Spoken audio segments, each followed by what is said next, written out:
Bienvenue pour cette deuxième chronique sur le thème « Jouer collectif, c'est accepter d'être noyé dans la masse ».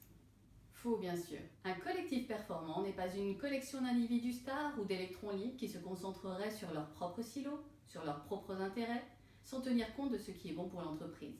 Ce n'est pas non plus un groupe d'individus qui nieraient leurs propres besoins, leur propre personnalité ou leurs propres empreintes. Faire partie d'un collectif performant demande en effet d'accepter à la fois qui l'on est et qui les autres sont, de savoir dire ce que l'on pense et à la fois de savoir écouter ce que les autres pensent, de savoir se positionner et de savoir trouver le juste curseur qui permet aux autres de prendre leur place.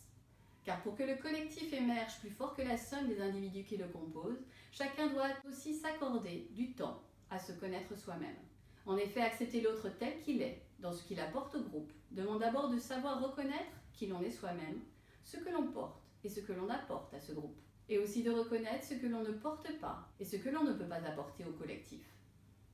C'est quand nous posons ce regard objectif sur nous-mêmes, sur nos qualités, sur nos forces, sur nos zones d'influence, comme sur nos limites, nos points d'amélioration et nos zones d'inconfort, que nous pouvons vraiment toucher du doigt la nécessité et aussi la richesse de savoir s'entourer de profils complémentaires. Pour aller plus loin, plus vite, mieux.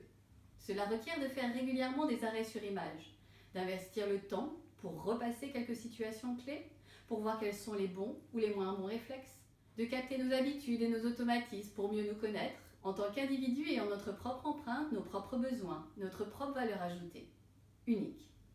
Alors, et seulement alors, nous pouvons commencer à questionner nos certitudes, et donc être en mesure de progresser, de nous entourer des personnes complémentaires à nous, sans pour autant nous sentir menacés, rabaissés ou noyés dans la masse. Un collectif performant est ainsi un groupe d'individus qui se reconnaissent les uns les autres et acceptent d'être pleinement eux-mêmes avec leurs avis, leurs visions différentes et complémentaires d'une même situation, et de travailler avec ces différences, à partir de ces différences, pour qu'émerge une vision collective, une capacité d'action, une capacité de mise en mouvement beaucoup plus grande, beaucoup plus puissante que la leur, prise isolément. Pour jouer collectif, nous devons donc accepter d'être nous-mêmes, de laisser les autres être eux-mêmes, pour être plus forts ensemble.